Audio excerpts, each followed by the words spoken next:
Hello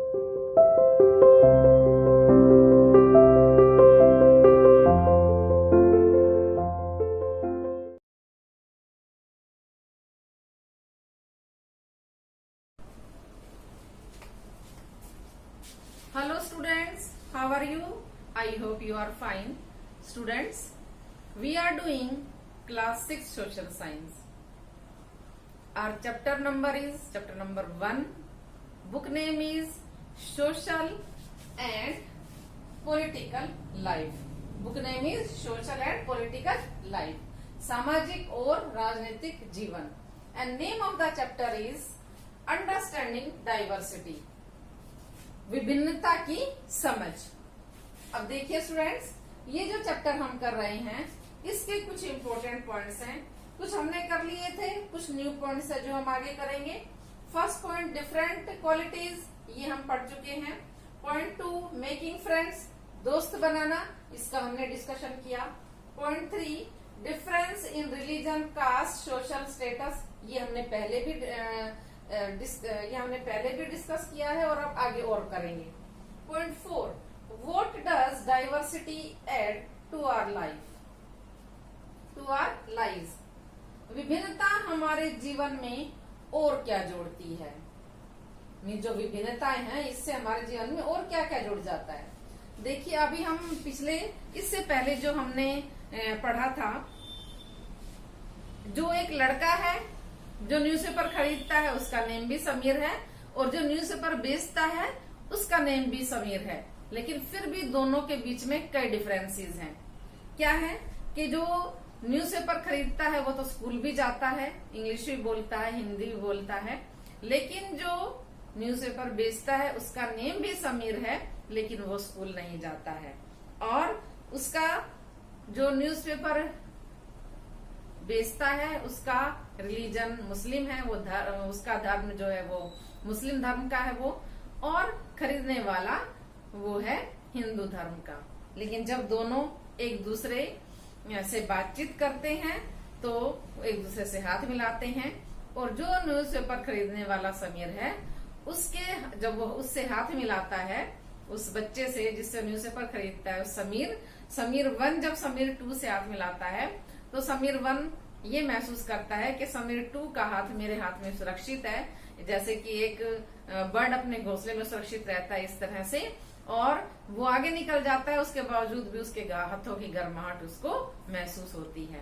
students, इससे आगे अब हम पढ़ेंगे. देखिए आगे के पैराग्राफ्स.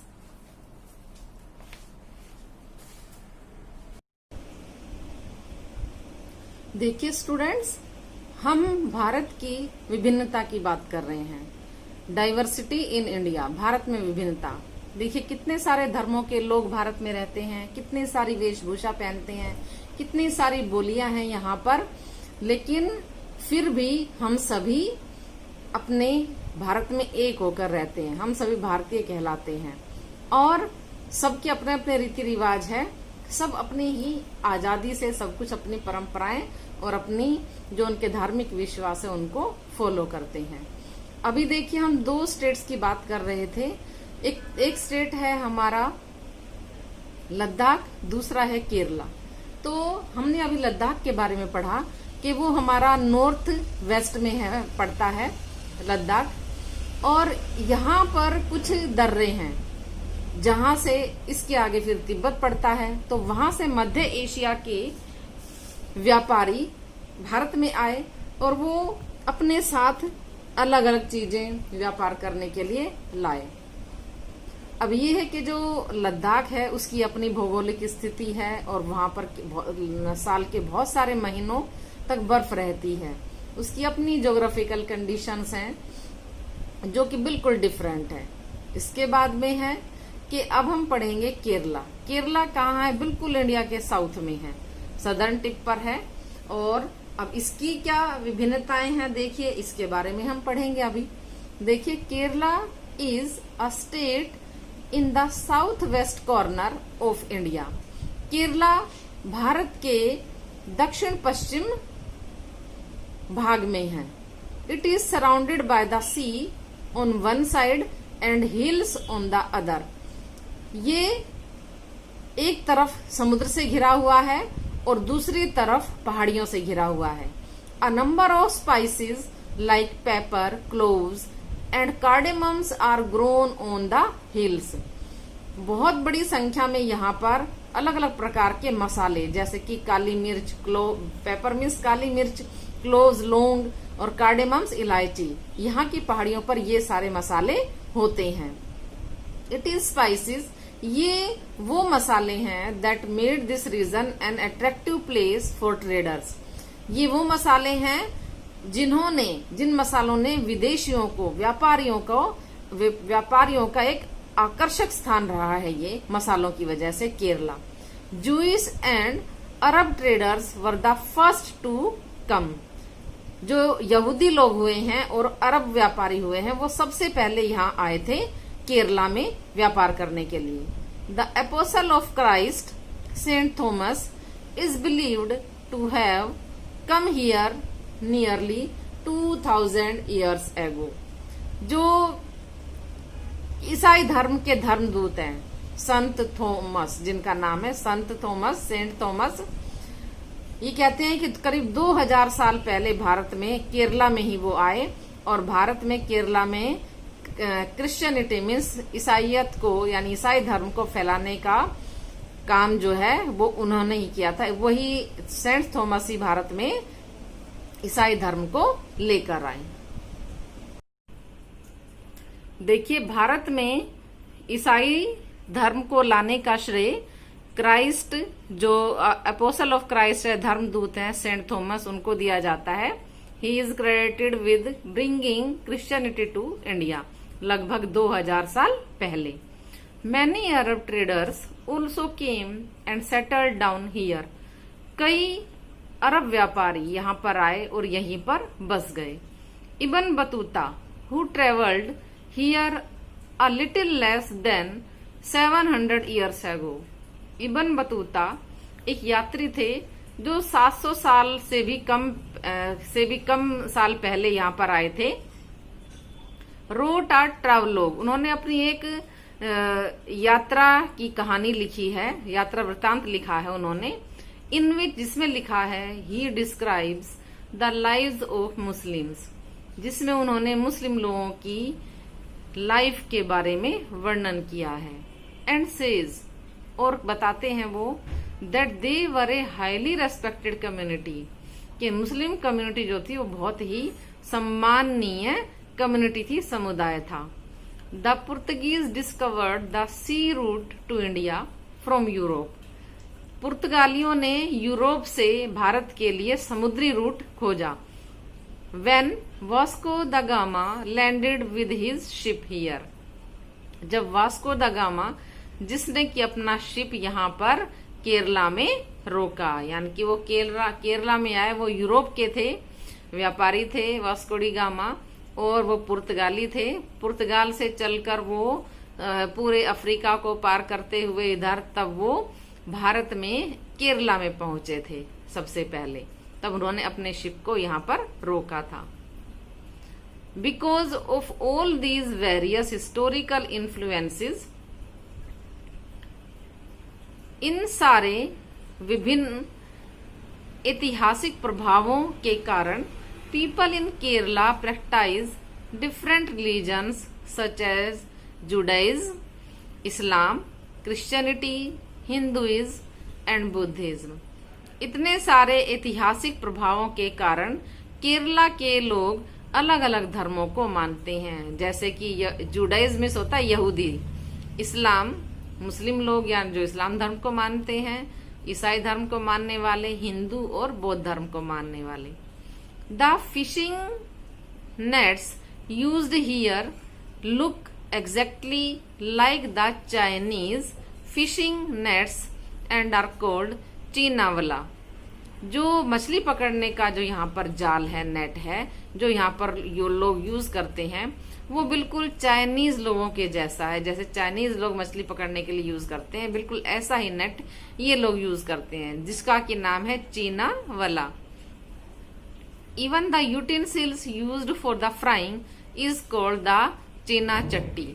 जो बर्तन तलने के लिए यूज किया जाता है, उसको चीना चट्टी बोला जाता है। And it is believed that the word cheen could have come from China. और ऐसा विश्वास किया जाता है कि जो वर्ड चीन है ये चीन से ही या चाइना से ही आया है। The fertile land and climate are suited to growing rice. उपजाऊ भूमि और यहाँ की जलवायु चावल उगाने के लिए बहुत ही सपोर्टिव है। यहाँ की जलवायु में चावल बहुत होता है और यहाँ की जलवायु चावल उगाने के लिए बहुत ज्यादा सही है। And A majority of people here eat rice.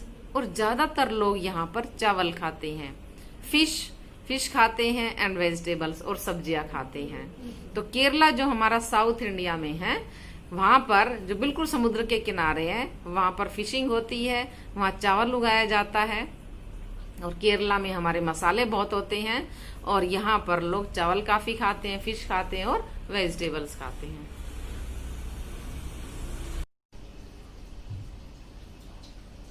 While Kerala and Ladakh are quite different in terms of their geographical features, Kerala और लद्दाख दोनों ही अपने भौगोलिक विशेषताओं के कारण बिल्कुल अलग अलग है। The history of both regions have seen similar cultural influences. दोनों ही क्षेत्रों की हिस्ट्री ये बताती है हमें कि उन्होंने अपना सांस्कृतिक प्रभाव देखा है, उनकी हिस्ट्री हमें बताती है। Both regions were influenced by Chinese and Arab traders.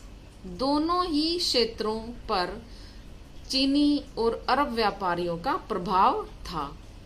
It was the geography of Kerala which allowed for the cultivation of spices and the special geographical location of Ladakh and its wool that drew traders to these regions.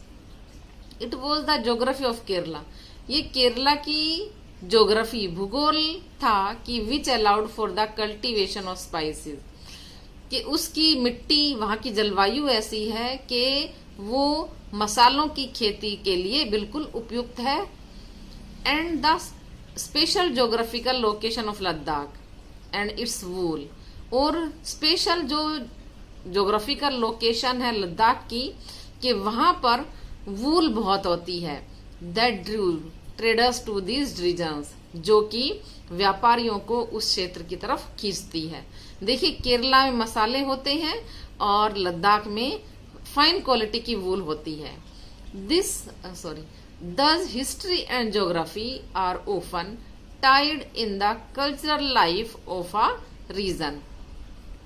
इस तरह से इतिहास और जो भूगोल है वो अक्सर इस क्षेत्र के लोगों को लोगों की जो सांस्कृतिक लाइफ है उनको आपस में बांधे रखता है। The influence of diverse cultures is not merely a thing of the past. जो विभिन्न संस्कृतियों का प्रभाव है केवल पास्ट की ही बात नहीं है। Our present lives are all about moving from place to place for work, and with each move our cultural traditions and way of life slowly become part of the new place we are in. कि ये ऐसा नहीं है कि भाई जब पुराने समय में भी लोग इधर उधर जाते थे तो उनका जीवन प्रभावित होता था। आज भी क्या है, जब हम एक स्थान से दूसरे स्थान पर काम के लिए मूव करते हैं, काम के लिए कहीं जाते हैं, और जब हम वहां पर जाते हैं तो उस स्थान की सांस्कृतिक जो परंपराएं हैं वो धीरे धीरे हमारे जीवन में आना शुरू हो जाती है। और धीरे धीरे जिस स्थान पर हम रहते हैं, जहां पर नौकरी करने के लिए गए हैं, जहां काम करने के लिए गए हैं, वहां पर उस स्थान के रीति रिवाजों को हम धीरे धीरे अपनाना शुरू कर देते हैं। Similarly in our own neighbourhoods we live close to people from several communities. इसी तरह से जैसे हमारे आसपास अलग अलग तरह के लोग रहते हैं, विभिन्न धर्मों को मानने वाले लोग रहते हैं, तो हम सभी आपस में एक दूसरे के धर्मों को, एक दूसरे की जो रीति रिवाजें हैं उनको हम अपनाना शुरू कर देते हैं। Our daily lives are about the ways in which we do things together, क्योंकि हम अपने डेली लाइफ में इकट्ठे चीजें करते हैं, सब मिलकर होली मनाते हैं, दिवाली मनाते हैं, बैसाखी मनाते हैं आपस में, हम आस पड़ोस में, तो हम उनकी जो रीति रिवाज हैं हम उनको अपना लेते हैं। And here stories about each others lives, customs and tradition. और जो हमारे आस पड़ोस में, जो हमारे नेबरहुड में लोग हैं, अलग अलग मान्यताओं को मानने वाले, उनके रीति रिवाजों को सुनते हैं, उनके परंपराओं को सुनते हैं, उनके जीवन को देखते हैं, तो हम भी धीरे धीरे उन परंपराओं को, उन रीति रिवाजों को अपनाना शुरू कर देते हैं।